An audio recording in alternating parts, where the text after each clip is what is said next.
Okay, so on this brand new, after 5 months, the next episode. Yeah, you should put some Dr. Dre on there when we say next episode.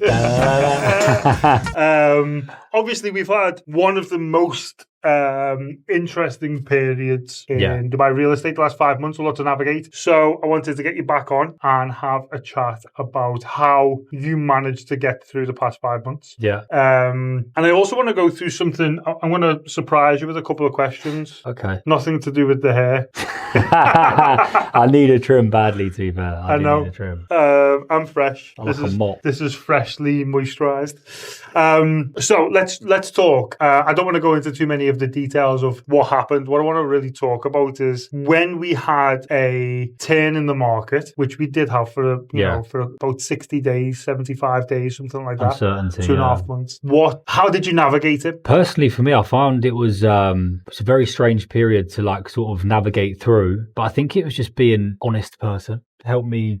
I think mostly just being transparent with the seller or the buyer, understanding what issues need to be understood in terms of reflecting either party to the other. So if a buyer's got a problem with something that's happened, and explain that to the seller and see if there's a medium, or if not, it's just a case of sticking to the people that you're working for and doing the best job that you can for them in that time. Sure, that's if you're on one side of the transaction. I think one of the key things that we realized was a lot of clients that bought in February, when the market was probably the best it's ever been, then seeing something happen to the market in March.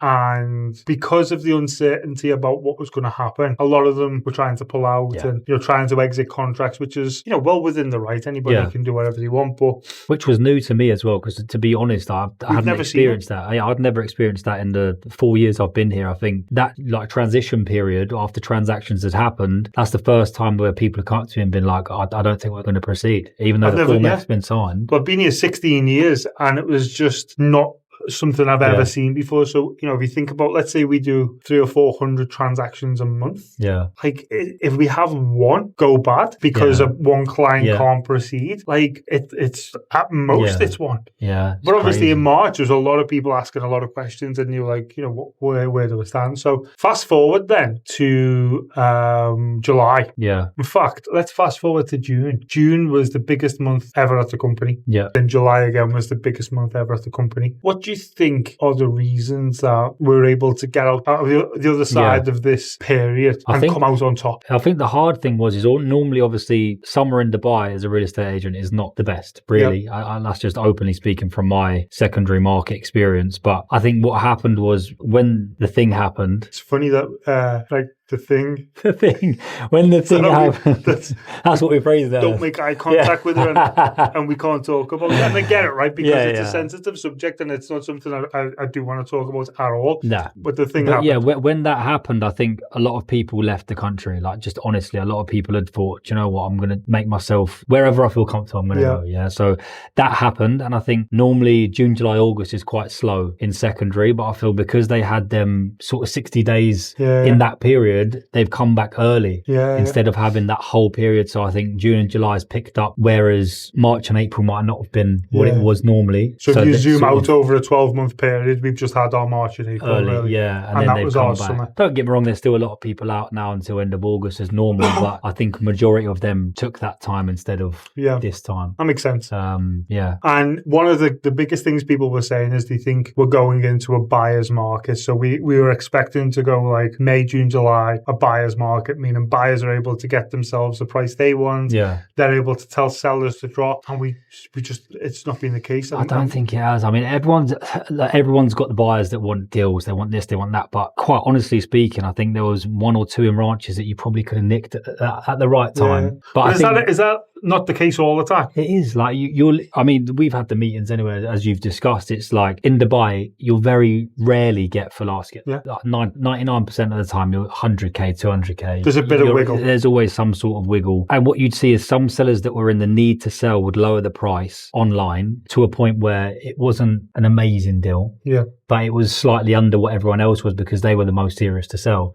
So they'd still take 100k under that and be like, okay, well, I've got what I wanted, even though it was a quick sale. I might not have got what I wanted in the long term, but it was something that they would accept and took away. But then other sellers that weren't desperate are just holding on price, which they still are now. And that's the case right now? Right now, Right. So the first 2 weeks of August, you would say it's the period of the year where most people are away. Yeah. Summer holidays for the kids. Most people have travelled. That's just where we are. So if it's the lowest demand period of the year, you would expect sellers to be most flexible. Yeah. But they're not. I mean, look, I at the Post 4 times this month openly, which was tough for me. Again, that's something I don't experience all the time. But the same buyer I've been with for 2 months now, I literally bring him up and I'm like, I'm literally his husband at this point, or his wife, whatever I want to be. But that haircut, I reckon it's probably wife at the minute. Yeah, I'll take it.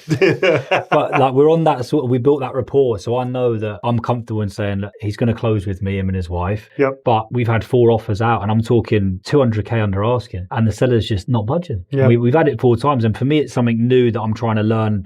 Obviously, I've overcome it and there's other people that I'm working with, but it's like four different villas with the same client. It's hard because you start thinking to yourself, well, does he think I'm not doing what I need to do right? Yeah. But it's just not the case. Like everything I've done right and I've done well, but it's when there's other agents involved, you can't dictate how they behave on the sell side. So that's one thing that I've learned recently that I've struggled with, to be honest, is I'm good at having both sides because I can control the whole situation. But when I've got the buyer and I'm relying on the seller's agent to deliver something that the way it needs to be done, it just doesn't seem to get done the way you would. Yeah. So whether it's right or wrong is negligible. But the way you operate, if you don't have both sides, it's a tougher negotiation. Yeah. And that's the case with a lot of top agents, because the expectations you have on yourself, it would be silly to have the same expectations on somebody else. If they don't perform at a similar level to you, it's not reasonable to have them expectations. Yeah. So you've got your finger firmly on the pulse. What do you think the next couple of months looks like in Dubai real estate? I think September's going to be a big change. I mean, there's just the uncertainty period is still, it's minor, but it's still there. Some people are still having question marks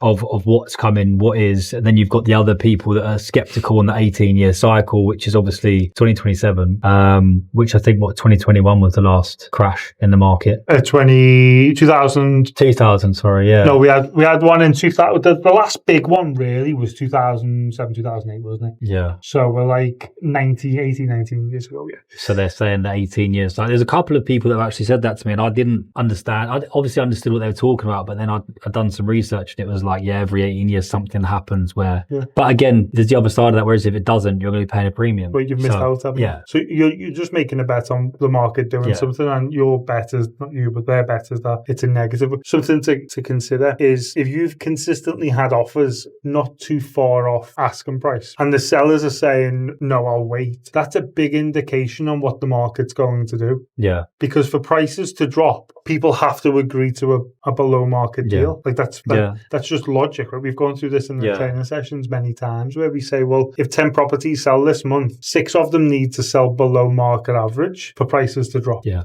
Because then more properties are selling below market than they are above or at, and that would be an indication that prices should be dropping, but they're not. No. And sellers are not just not dropping the price. They're like, if anything, I'll just pull it and put the price up because in September they go up. A lot of the time, August now is I've had 3 people just be like, look, we're going to leave it for now for the rest of August, so it sort of disappears off the market for a few weeks, and then we'll re-enter it in the first week of September at a higher price. At a higher price. So it's they would have done the deal obviously earlier in August or July, but the fact it hadn't sold, they're like, right, we're going to take it down, reevaluate, put a few quid on it, and then relist it in September to try and get a higher exit. What's the logic between prices increasing in September? I think just the amount of people that come back to the country from, like you say, summer breaks, and if we get a more of an influx of people that are moving to Dubai, because as we're aware, I mean, Dubai just keeps pushing out and out and out, right? And then to live in a prime area, it's going to cost you a small fortune, basically. But then if you think about it, what we're saying is the reason prices increase in September normally is because there's more people. More people means more demand. Yeah. So if there's more people all going for, let's say there's 10 properties for sale and there's one buyer, that buyer will lowball and get the best deal. If there's 10 properties and 100 buyers, then it's whoever's willing to pay the right price as fast as possible. Get the unit, And that's the difference normally between August and September. Because not a lot right now is on the market because everyone seems to, like, a few people are taking it off, a few people leaving it on, but you're right. I think September there's going to be a lot more buyers and then there's going to be less to go at in terms of what is available. Yeah, which is low supply. Yeah, so I think the prices will slightly increase and we'll hopefully go back to the momentum we had just before at the beginning of the year, because I always feel like the end of the year beginning is the best. Q4, Q1, busiest times. So I think that is probably my understanding of where it is. But again, like when it comes to buyers and sellers asking me questions, I'm I'm just a person, right? So I'm just giving I'm not Mystic Meg. I can't tell you if it's going to do this. Those who don't know Mystic Meg was, she used to be on before the lottery every Saturday, and she'd be living this little thing, and she'd try and guess the future. Literally. Oh no, it's crazy. Mystic Meg. Never thought she'd be mentioned again. But yeah, that's my turn. Like, I'm not one of them agents that likes to. Can I swear on it? Yeah, I don't like to. Basically, I wouldn't lie to you to try and get something back from you. I'm just honest. Like, if I think something's going to happen, I'll say it. If I don't, I don't. But nobody knows what's going to happen. No one, because nobody predicted what happened this year. It was, you know what I mean. But I tell you, as well. I also tell you this: nobody expected us to come out the other side as fast and as hard as we did. Because right now we're all-time high June, all-time high July. So that tells us we're better than we were in February, and what's a slower period of the year. So if you were the target audience for this is people either already in real estate, people looking to buy or sell, hopefully for you, in Arabian Ranches, or people looking to get into real estate. So a lot of our new recruits watch this, and just a lot of people in general who are thinking about getting into real estate. What's the piece of advice you would give to somebody now if they were coming into this market and you were to say, right, this is the one thing you need to do that will help you have the better chance of success? My thing, I mean, people judge me when I say this, but when I get some people in my team, or if I can help someone in real estate that's starting, it would be pick an area, and in that area pick a sub-community and master that sub-community before you try and attack the whole area, if you know what I mean. So like in ranches, you'd have a townhouse community called Al-Reem or Palmyra. It would be to master one of them smaller sub-communities before you think you can do the whole of the area. Yeah. How many villas are there in Arabian Ranches? 2,500. You can't do all of them, right? No, and from day one. In Sahil alone, you've got like 10 different types of villa, ranging from 3, 4, 5 beds. So it's like 10 types. Yeah, so there's so many different variables, and that's just one sub community. So in Al Reem, you've got 8 types. Yeah. So do you know what I mean? There's so much to learn, and I feel so many people come here that are new and just think, right, I'm going to do the Palm, for example, but then the Palm's huge, it's right? Massive. So it's like you can't. How did you do the Palm? This is what I mean. I guess I've never done apartments, but I guess do you pick a building and just hit that one building, or? Because if you from when you get onto the Palm to going to Anantara, it's 25 minutes away. I know, it's crazy. And so one area doesn't have a 25-minute drive in between it. It's literally like driving from our office to Ranches. So you don't cover that period. And I think that is one thing I've noticed with my time in real estate when I see people come in, is they'll try and just do an area and I just see them all over the place. Yeah. If that makes sense, like they're just, I'm speaking to someone here, someone here, someone there, and then they don't ever get... They're a master of nothing. Yeah, exactly. And I feel like it's so important to have that knowledge that when you are on a viewing, you actually back yourself. Because the amount of viewings I've done with agents recently, and there's no clue. And I know some buyers, you gauge them and you either just open the door because they just want to see the villa, or they'll ask you questions. But if you haven't got the answers, like, you knackered on it. You just look like a bit of a fool. Yeah, you do. And it's sad. It's not sad to see, but it's like, if you're doing that area, you want to be given... Should be like amazing, because sometimes you're amazing in one area and you bring your client into a different area where you're not good. Yeah. So you rely on the listing agent to support the product knowledge. To know what you're doing. Exactly. Yeah. You've been with us now 8 months. 12th of January. Oh, so 8 months in 2 days. Yes. What do you think we get right here? What do you think is something what you've not seen somewhere else? I always say it about RSP, and it's the office floor. Like, everyone is just so... I'm not going to say welcoming because that's not the right word, but it's such a good community. It is, isn't it? Everyone backs everyone. There's no... I've been at companies before, we all have, where there's like a group and there's none of that goes on. Yeah, nothing goes on. Everyone's just... I mean, you see the rentals guys coming over to the sales guys rentals, you've got admin staff, like everyone just gets some of it, receptionists, everyone gets coffee, like... And that's a tough gig, you know, we got 330, as of today, when you're watching this, 330 people. Yeah, it's at crazy. The company. And it's a bold statement saying everyone gets on, because there'll be people you haven't met, but everyone that interacts in the same office all gets on really well. Yeah, I think that's probably the major benefit for me, because you just feel comfortable. And when you feel comfortable and you're in an environment where you feel like you can excel, you feel like you've got the full force of something backing you. Whereas other places, there might be people like, not pulling you back, but being like, oh God, look, he's at it again. But no, that is one of our main things. I think when I was looking at companies before I interviewed here, until I met you, my mind wasn't made up. But the second I met you, it was like there was a... We do things a bit different though, don't we? Yeah. We are different. The way we operate, like I tell everybody this, like I haven't got an office. Yeah. That is one of the major things. My last podcast was that as well. It's the fact that you're on the floor accessible. You're floating about with everyone. It's not like you're on a pedestal in an office where we have to approach you and like hogs in there. Like it's nonsense, though, isn't it? But you know why? Because it happens, bro. We're all like, what did we all do? We all sat in the, whatever part of the world. From me and you was in the UK, and we said, let's go and have a go in Dubai. Yeah. Do you know what I mean? Yeah, Nobody in school wanted to do Dubai real estate because it wasn't a thing in school. No, exactly. Yeah. Like it was just wasn't an option. So we've all like gone, right, let's go and have a go together at some point. So we're all like, So we're all just sat on the same level. Yeah. All you want is to sell a load of houses, and all I want is you to sell a load of houses. So like if we're, and that's why the floor I think feels like a bit of a close-knit team, even though there's hundreds of people, is because we all just want the same thing. And I think, again, that's another thing that people love. Like even today, after the little discussion we had in the meeting room, it's like they're not these bulky emails like, right, come and meet this at this time. It's like you just like, I've been thinking about this. Like you lot jump in here. Do a quick training session. Off the cuff. And I think people just relate to that normality instead of having structured, get in here at this time. Well, if you know structured training is some of the worst training you can ever get. Unless you're on your first 6 months in real estate, I think you do need some structured stuff where it's like, this is how you do all the things. Yeah. When you're an experienced, like top agent, sometimes because I don't stop over the weekend, I'll just be like, I wonder how to solve this problem. Yeah. That might be coming up, and then we solve the problem. So I grab everybody in a room and I'm like, why don't we try this pitch? Yeah, try that, yeah. And even if and this morning's analogy, fisherman.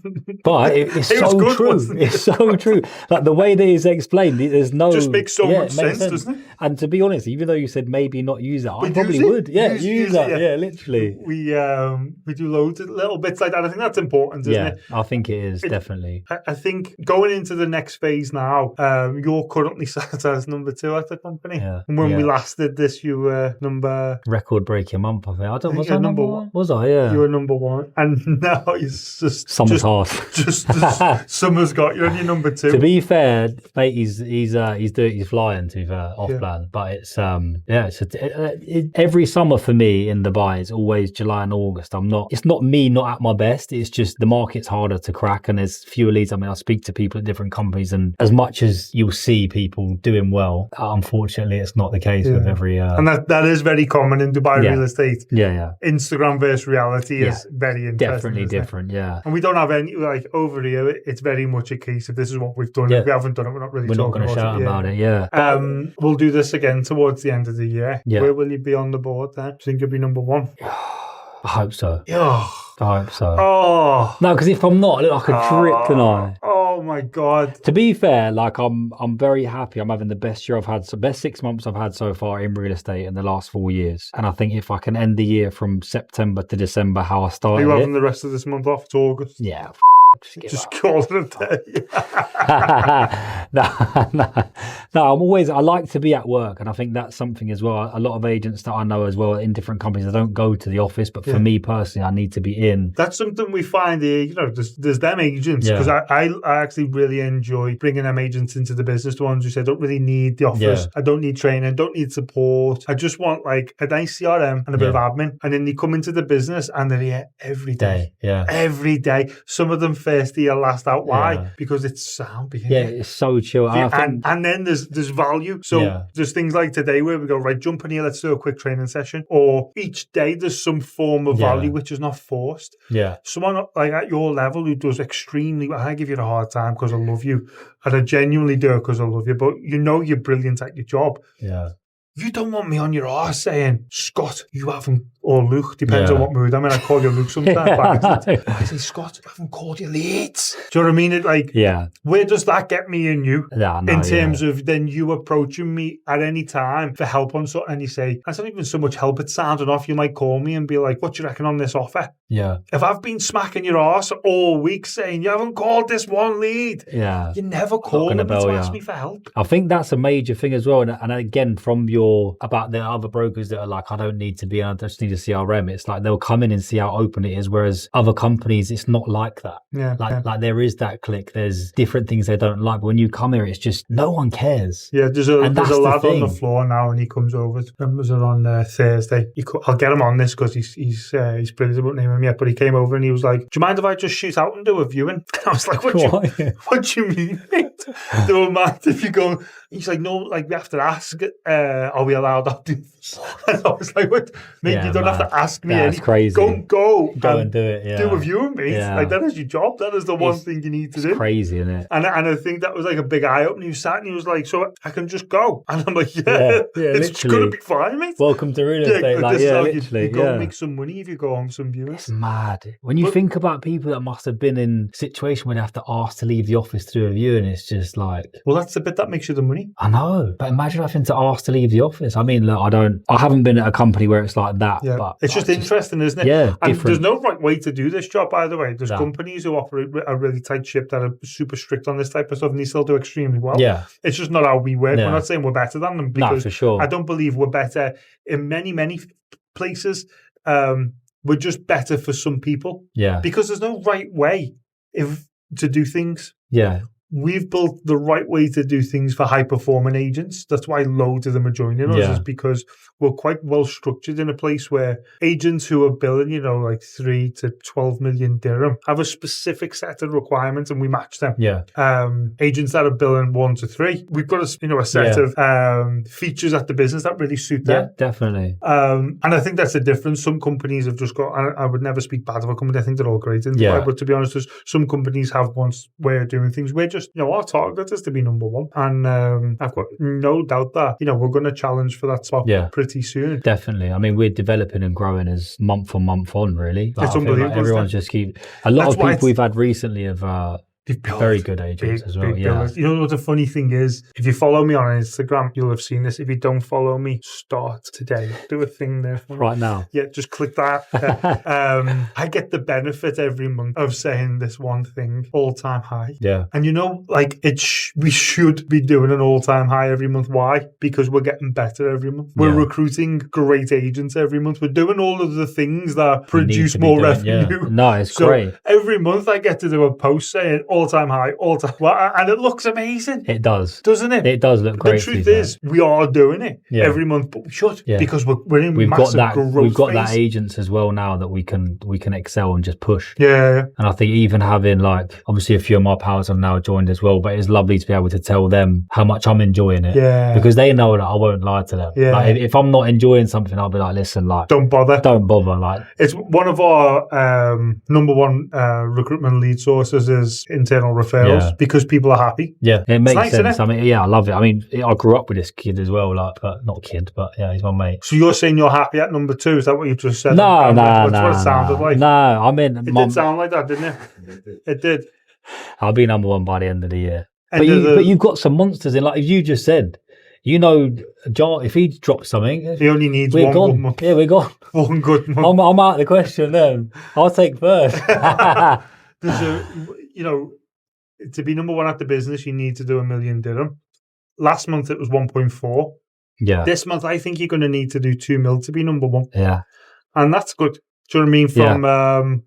From a company our size, if we can have consistently many people billing 500, many people doing 1 mil, you don't get many doing 2 mil, but if you get a good handful every single month doing these types of figures, you fly. By the end of the year, it's just it's a beast, isn't it? And I think, again, that's another thing that attracts people that are looking at Husby, is like the Instagram post that Husby are doing about opening here and opening Ibiza and Italy. And it just gives you a bit of freedom, because if you are doing off-plan like somebody, they can work wherever they want. Well, we did an off-plan roadshow in Ibiza, didn't we? 6 weeks ago or something. Massive success. Didn't get a call up for that. No, neither did I, to be honest. Did you not? No. I thought you said. I arranged it and didn't even go.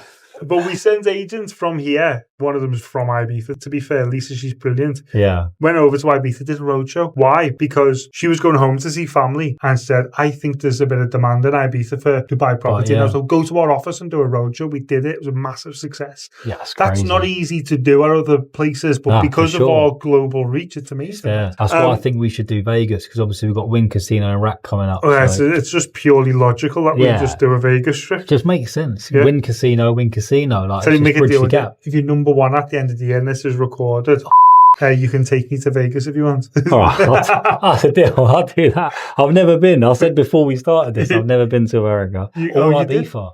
Oh, that's an easier flight, that one. Yeah, it's probably a lot easier, isn't it? One last thing, last piece of advice for other agents right now that have been here for a while, that aren't seeing the same success that we've managed to see coming out the other side of this period. What's the thing that you think is going to set you aside from the market over this next quarter? Other than being honest with your clients, what do you need? Drive. Yeah. Consistency. It's not an easy place. Like, a lot of people have come now, and a lot of people that have been here for a few months of what happened, a lot of brokers, I think, left. Yep. And I think should have made it slightly easier for the people that have been here a little while, because you haven't got all the newbies ringing up your sellers going, But it's how to manage that situation, I think, and how well do you actually know the people you're selling their villa for? So it's all about the relationships you're building. I believe so, personally, is I'll try and build a rapport. And like, even when I'm going out doing these true checks of AU, half of the time I'm gone half the day. Because I'm sitting in having a coffee, I'm having a coffee, having a chat. Whereas a lot of people are just like, in bang, going out. Don't get out. And that is, I think, what will separate long term. Yeah. Because if you build that relationship with that seller, as if you said as well, like, what's his plan? You're selling his villa. Where's he going? Yeah. Like, can you help with that? Are you helping with this? When the buyer buys that, how long are they going to be there? You check in. Yeah. And I think that consistency it's worth its weight in gold. Consistency relationships. If I sold you a villa today, if I checked in with you every 3 to 6 months, said, how you getting on, mate? Just checking in, everything all good. Who are you going to go to when you want to go? Like, it's what you say, And that's I think so many people are quick to do a deal and then just forget about who bought and who sold. Yeah. When really they're the people that gave you that opportunity to earn that money. Yeah. And you just don't care anymore. And I think that is something that gets looked on majorly. The amount of people that I've known that have just done a deal, never spoke to them again, I'm like, it's crazy. Yeah. So this is number 2 at the business. Soon to be number 3. No, I'm joking. No. If you're going to take advice from anyone, make sure it's number 1. Number 1. Yeah. He can't be here today. So unfortunately, he's busy at the moment. So we've got number 2. Number 2. Number 1 at the end of the year. Yeah. Hopefully. Number 1 secondary, to be fair. You are number 1 secondary at the moment. Number 1 for CEO is broker anyway. No matter what I bill. If I give an award out, I'm giving it to Jamal, man. I don't know it. Yeah, but he's not a broker. He's some more than you. Got a better golf swing and all by the looks of it. End of the year, we'll revisit this. You're positive on what the next 3 or 4 months looks like? Yeah, I mean, for me, I think it looks great. I think it's going to just keep going. I mean, we were at a stage though where it was getting a bit toppy. Like, the market was getting a bit very toppy and it needed something. Unfortunately, the thing happened, which is unfortunate in every respect, but it did need some correction. And that has fueled it, and now it's a touch more sensible, a little bit more sideways. So it's getting to a point where you're like, who's paying £1 million for a townhouse? No, 2 million quid. Yeah. It's getting to nearly 10 mil. Yeah.